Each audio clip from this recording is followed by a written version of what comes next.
Australia has been race-conscious many times in its history. In the interwar period, all the major political parties upheld the White Australia policy, the aim of which was to exclude coloured races from Australia. Jazz, with its black American origins, could not have been better designed to aggravate the prejudices Australians held about non-whites. And it's interesting to look back at the acceptance which jazz had in Australia in spite of these attitudes. The Argus, a respectable Melbourne newspaper, ranted in an editorial in 1926 that jazz represented an imported vogue of sheer barbarism. Jazz is a direct expression of the negroid spirit. It affronts the ear at every turn. It has degraded the modern fashion of dancing to represent more and more the dreary posturing and ugly contortions of the primitive African people from whom it emanates. It is a matter for anything but pride that British people should have turned from their own delightful heritage of song and dance to a noisily concealed perversion of the musical instinct.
That was the Fletcher Henderson Orchestra playing Sugarfoot Stomp, recorded in April 1931.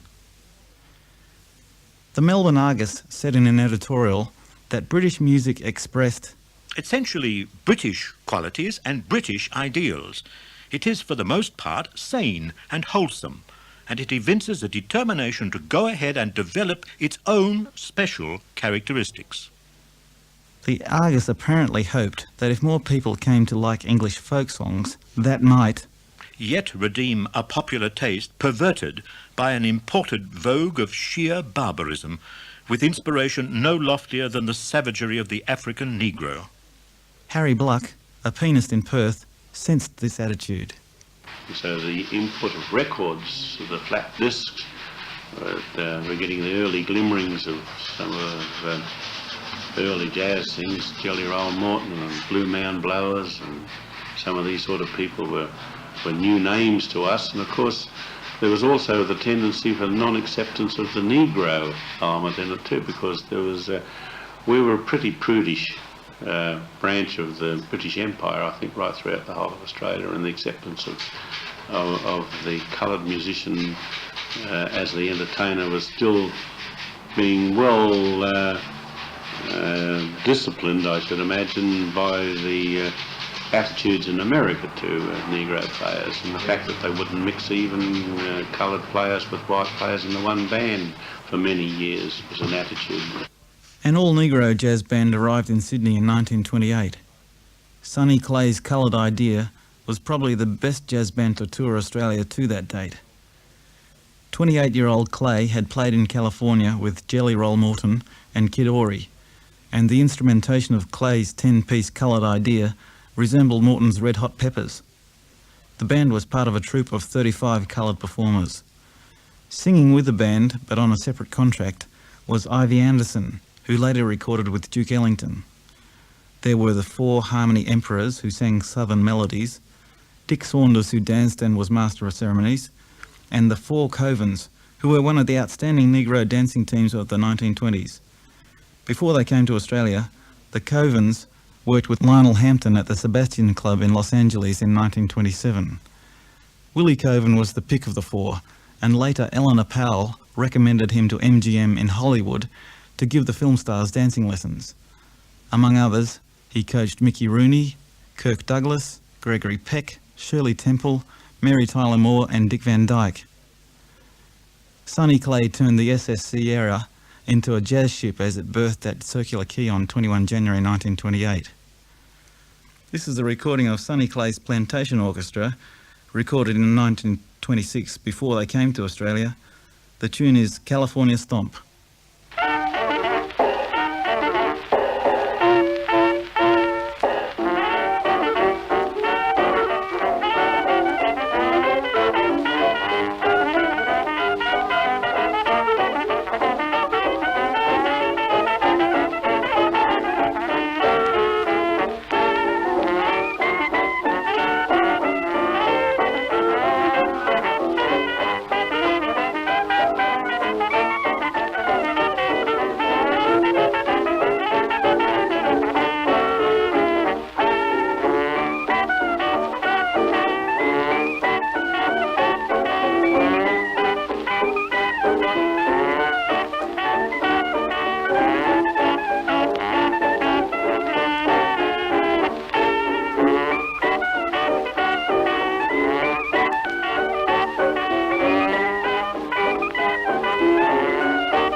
Their potent, overproof brand of syncopation proved a little too hot for local taste, and their tour was cut short after 9 weeks when the band was deported.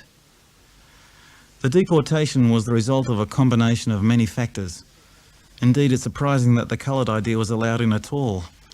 Senator Pierce, the Minister for Home and Territories, had refused at least 2 applications to import black bands in 1924 and had publicly asserted that coloured men will never be allowed to come in. A more immediate reason for the deportation of Sonny Clay's band stems from the actions of the American Federation of Musicians, which banned a concert tour of the USA by the Australian Commonwealth Band, which was merely a conventional military band. This measure incensed Australians because of the cordial reception given to American bands here. The Lord Mayor of Sydney, Alderman Mostyn, on welcoming the Commonwealth Band back to Australia in October 1927, disparaged the United States by declaring that he had previously believed Americans to be broad-minded, but in view of the treatment given to the band, he now thought them very narrow-minded. In federal parliament, a member, Mr. Jackson, was scandalised and urged Prime Minister Bruce to institute reprisals against Americans who came to Australia with orchestras. But Bruce wouldn't contemplate that and couldn't do anything at a government level anyway because the action had nothing to do with the government. Sonny Clay's coloured idea arrived 3 months later and encountered a heated resentment towards America. They were the first American band to come to Australia since the return of the Commonwealth Band, and a few days after they arrived, the press reported that Miss Eunice Hurst of Australia had been prevented from accepting an appointment as Professor of Violin at Wells College, New York, by the American immigration authorities. So there would have probably been trouble anyway, but because the band was black, it was so much easier to organise trouble. Sonny Clay's coloured idea opened at the Sydney Tivoli on the day they arrived, and it was warmly received by the critics, though the band was not the expected wow for the audience. Clay's idea of jazz didn't conform to the Australian idea, which demanded a hot finish to each number, with everyone blowing hard, instead of the fade-out affected by the coloured idea. St. Louis Blues and Blue Heaven were 2 outstanding numbers by the band. Despite the talented cast, the show didn't go as well as it should have, and after 4 weeks it shifted to the Melbourne Tivoli, where it opened on 20 February. They also did a midnight session at the Green Mill, which led to an invitation to play there regularly for dancing. Tempers among the cast frayed, and they were evicted from several hotels for noisy behaviour until they took flats in Evelyn Street, East Melbourne. There, on the weekend of 24 to 25 March, police raided their rooms and discovered 6 of the band with 6 white women in various stages of undress and sobriety. One girl escaped by jumping out the window, but the others, aged 17 to 23, were arrested and charged with vagrancy, charges which were dismissed in court. The matter didn't end in court. Nude girls in Melbourne flat orgy, Negro comedians as partners, raid by police, bade newspaper headlines of 27 March, which Mr. Jackson read to a shocked Parliament. Jackson righteously demanded, "Does the Minister not think that in the interests of a white Australia and moral decency, permits to such persons should be refused?" The Minister agreed, the honourable members concurred, and the Negroes were forced to sail from Australia on the first available steamer. Only 6 were deported by government order. The other 5 were forced to leave by weight of public opinion. Sonny Clay attributed it to the Commonwealth Band trouble and claimed they had been framed and hounded ever since they landed. Why should they be nailed for something which goes on nightly in Darlinghurst and St Kilda? From the time the boys and I landed, we were chased by women who popped up no matter where we hid. The Tivoli cancelled their contracts, and Carlyons tore up their contract for the band to play at the Green Mill. Melbourne lost its first chance of dancing to a black American band. Interestingly, Ivy Anderson, Dick Saunders and the rest of the troupe were allowed to stay, and didn't experience any spleen from their audiences. In 1929, the Kentucky Jubilee Singers, 8 coloured singers of spirituals and plantation songs, were warmly received by Australian vaudeville patrons when they performed at His Majesty's Theatre. However, overseas newspapers reported that ex-Prime Minister Billy Hughes made the deportation the opportunity for a sweeping offensive on the federal immigration policy. The Montreal Gazette stated, "No incident of recent years has so stirred the Commonwealth, and the White Australia cry is loudly raised." The New York Times, the New York Sun, and even the Rabaul Times reported Hughes' angry rhetoric. Our musicians, the Commonwealth Band, were boycotted in the United States. Now the land of liberty sends us these Negroes to entertain us. Are we going to take all these things lying down? They were trying to make sure that Australian women didn't.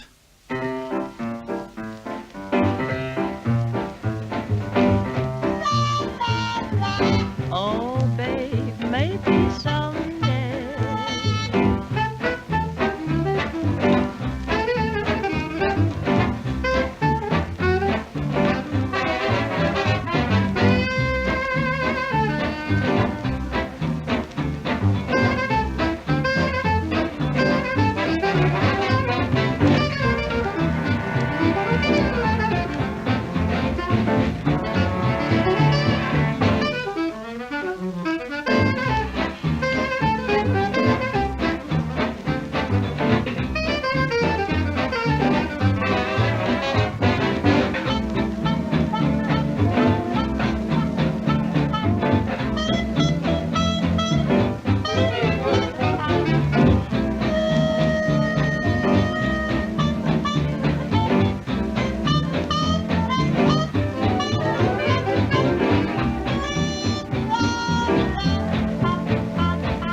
If you see you kissing me, it's just my imagination. When I dream of you. Do I dream, do oh, baby, maybe someday.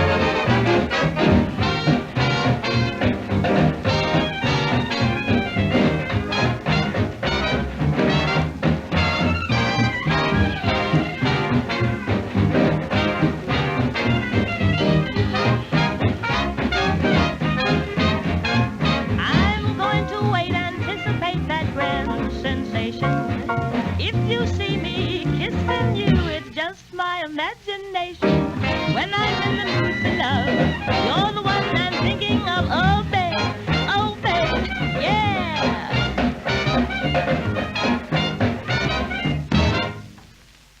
That was by the Duke Ellington Orchestra in August 1935, with a vocal by Ivy Anderson, who had toured Australia with the Sonny Clay's Coloured Idea in 1928. Merv Atchison, tenor saxophone player from Sydney, told me what attitudes had been. I think a lot of the things that the Negro bands got into trouble for, which largely led to action preventing them from coming to Australia, was that the local people resented the association of these star Negro musicians with white women. And whether or not there was any substance in the allegations about dope, which in those days would probably have been cocaine, I can't say. But I do know that around about 1930, action was taken by the Musicians Union to prevent complete outfits from overseas from entering the country and taking over jobs which should be available to local musicians.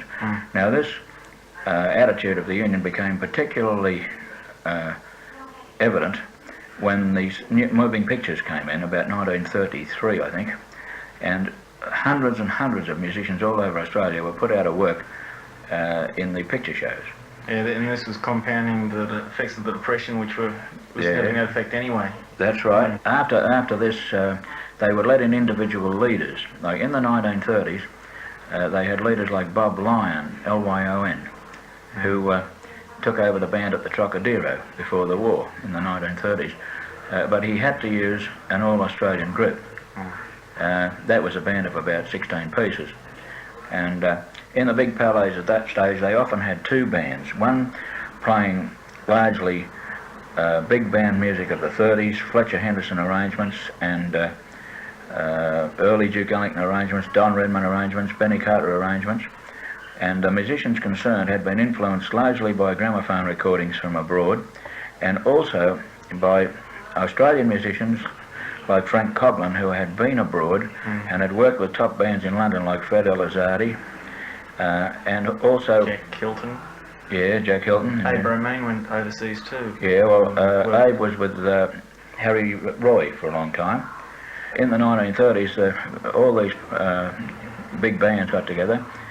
Were got together by various leaders who were pretty well known in the community. They were jazz-minded, these men. They were only young at the time, or comparatively young. At this point in the program, which has dealt with the deportation of Sonny Clay's Coloured Idea, the first black American band to come to Australia, I'd like to acknowledge the pioneering research of Jack Mitchell, who has also compiled the invaluable discography of Australian jazz. Merv Atchison mentioned the Depression. Carl Maiden remembers the effect of the Depression on the music industry. Two things happened during the Depression. The talkies came in and the Depression came in at the same time. So hundreds of musicians that were working in picture shows lost their job and they couldn't get another job. And they just had to go on the dole. Dave Meredith had to leave Sydney to find work in Brisbane. The talkies started to come in, 28. And the whole blooming business, I mean, all those were earning a few bob in the theatres with incidental music, you know, 3 and 4 players and 5 players, and they had big bands in the city. The talkies come in because that started the dry rot. The talkies come in first, then on top of that the Depression come in, so you can imagine what it was like. I was on the wrong end of a shovel out of Cook's River out there. I'd still got corns there with a blooming shovel, you know. Oh, she was tough. I've seen doctors and lawyers and blooming chemists. Oh, you'd be surprised. It was, and that was hard. You got 2 days a week work. Yeah. No dole like they got here now, you know. You certainly had to work for it. I was to come up here to a band at the Regent Theatre. I was offered the job here and I was to meet them at the central station to come along with them, and I'd already signed the job to go to Newcastle to take a band to Newcastle. And the Newcastle job ran about 3 months and this ran about 10 years. I never looked back, because the Queensland never looked like having a depression. The Depression didn't hit up here all till about 19, well, it was on here, but I mean, it was like Sydney was, you know, they're all coming up here to get a feed, you know. Yeah. Frank Coghlan chose to go to London, armed with letters of introduction from Eddie Frizzell, who had come to Australia in 1923 with Bert Rolton's original Havana band. Booked a passage on the Otranto and sailed for London, England, in the autumn of 28. I had previously followed my jazz education further with a great number of records given to me by Miss Beryl Newell of Parlophone Records Company here in Sydney, who introduced me to these records. She let me have them gratis, and they included the great trumpet player Bix Beiderbecke and Louis Armstrong and their combinations, featuring trombonist Kid Ory and several other well-known American trombonists and instrumentalists of the time. So when I left in 28, I was thoroughly armed to the teeth with hope and the feeling I think I could do it in England. And I'd read there was not a great deal of competition over there, apart from several American bands that were in the country. There was one band I was very keen to try my luck at, so I wrote a letter to the leader, Mr. Fred Elizalde, the resident band at the Savoy Hotel in London. he featured the great instrumentalist from New York, from Paul Whiteman's orchestra, and Frankie Trombar's orchestra, which included Bix Beiderbecke, and had the great bass saxophone player, Adrian Rollini. Fudd Livingston, the famous Chicago clarinetist and saxophone, Bobby Davis, alto and clarinet from the Arkansas Travelers. Al Bowley was guitar and vocalist. He was very famous. Rollini played xylophone and bass sax, and combined with Elizalde in piano duets. Elizalde was a very fine pianist who played in the style of Earl Hines at that time. He had been to New York, he had been educated at the Stanford University, California. He'd caught the jazz bug, and he travelled to New York, as his father was a wealthy Spanish aristocrat, and he was educated also at Cambridge University. When he came from California back to England, he was educated by his father in classical music, but he had been caught with this bug. He had studied under Ravel and Debussy in Paris a short while, but he was a phenomenal musician. He could arrange and play the piano classically and jazz-wise. So that made the band at the Savoy Hotel, who played for dancing every night until 2 o'clock in the morning, 9 until 2. And the last hour, the band split in half, and it was taken up by the hot element, as we called it, Rollini, Fudd Livingston, myself, Chelsea Quealy on trumpet. He was a very jazz-minded Louis Armstrong style, and Elizalde himself. We played the last hour and sometimes more to the stiff shirts at the Savoy, who were a bit surprised to say the least, but they got to know it and they loved it. And it was the first big band to hit England since the original Dixieland band came there in 1919. So therefore it was a pioneer in England, the first pioneer of jazz, and we had that good fortune to play that time. Previous to the engagement at the Savoy, I had been fortunate enough to be picked up by Jack Hilton's manager and given a chance for an audition at Hamburg in Germany, which I did in the depth of winter in the snow and ice, and enjoyed every minute of it. I gave an audition in the Hinterplatz Theatre, Hamburg, and was given a contract to play there. This is the Fred Elizalde Orchestra, recorded in 1929 in London, doing Singapore Sorrows, which features a solo by Frank Coughlin.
was a remarkable achievement for an unknown 24-year-old Australian trombonist to grow up on the other side of the world from New Orleans and yet be able to learn enough about jazz and dance music by 1928 that he could get jobs with the top English bands.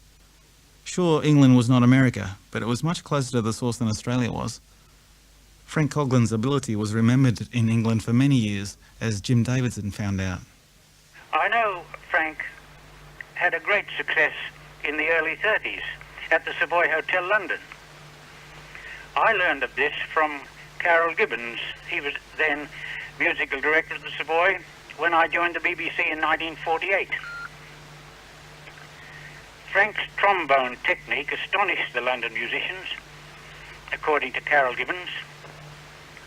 In my view, Frank Coglin had the greatest of all musical gifts. He was no imitator of styles in jazz or styles of any kind of playing. He was his own man musically. When Coglin got back to Australia, he gave letters of introduction to Abe Romaine, who went to England in 1930. Romaine was one of that long and impressive list of New Zealanders who have contributed so much to jazz and popular music in Australia. A history of jazz in Australia up to the Second World War is essentially a history of Sydney and Melbourne, with the cream skimmed off the other major centres, and this includes Auckland and Wellington as much as Adelaide or Perth. Australian popular music cannot be discussed without referring to New Zealand. Abe Romaine got to know Frank Coglin in Sydney. I think I'd like to mention at this point how I come to know Frank. Back in 1924 I was working here in Sydney, and in 1925 I moved in, not a band of my own, I moved in with a band that was run by firstly Merv Lyons and later Al Hammett into the Ambassadors. And in that band was a trumpet player named Tommy Coglin, who of course is or was Frank's brother. So about that time I would think that I met the Coglins, and there were 5 of them. And Tommy worked there with us, and then in 1927 I actually worked with Frank as 2 players in a band run by an American called Tom Swift, and that was at the Australia Hotel, or the Hotel Australia in Melbourne. And we worked there together. And I honestly think Frank was the first, shall I say, important jazz player, particularly from this country, to, shall we say, invade England. This is a recording with Abe Romaine on alto sax, playing with the Jack Hilton Orchestra when he was in London. The tune is Hilton Stomp.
third musician to go overseas in the Depression, who was of particular importance to the development of Australian jazz, was Ben Featherston. He was a handsome, well-built, wild personality who could play up a storm on many instruments, especially on drums, trumpet and trombone, but also on piano, all the saxes, clarinet, bass, euphonium and tin whistle, a 5-minute act which he did regularly at frantic pace, which left him and his audiences gasping. Featherston was born at Browns River near Kingston, Tasmania, the son of a doctor. The family came to Melbourne when Ben was a child. He was educated at Melbourne Grammar School, where on trombone he joined the Footwarmers Band in the mid-1920s, one of the many jazz bands to arise out of the greater public schools of Melbourne. They played in private homes to raise funds for charities, and Dick Bentley, later a successful Australian radio comedian, appeared with them on sax. When he left school, Featherston made his professional debut with Joe Watson at the Green Mill. Even before he went overseas, Featherston was becoming known as Australia's Louis Armstrong. Musicians like Featherston helped make Armstrong's name familiar to the general public in the early 1930s. In 1933, Ben Featherston spent about 5 months in London, picking up all that was new in dance and jazz music, and played for a short season at the Silver Slipper Club in Regent Street. Featherston's visit prompted English Rhythm magazine, in October 1933, to praise his and Coughlin's ability. Featherston discovered that there were more hot records available in England than in Australia, and he bought a stack of them to take home, mostly Armstrong, Ellington and the Washboard Rhythm Kings. Above all, it was his delight to observe, meet and take lessons from Louis Armstrong. On his return to Australia in November 1933, Featherston never again bothered much with plain reading jobs, but always tried for a position where he could push the band along all the way. Among musicians, he was regarded as the most modern mind in Melbourne for dance rhythms. After leading the Palais de Dance band at St Kilda for 7 years, Ern Pettifer went to England in 1936 to 37. He recorded Memphis Blues and Somebody's Wrong for Parlophone in England. This is Memphis Blues.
music scene was vastly overcrowded. It always is, and a lot of men left the business, and those that remained were usually dedicated, or they had no family responsibilities, and they were usually, the Depression and the closure of the movie theatres weeded out a lot of musicians who weren't coming along. They weren't up to scratch.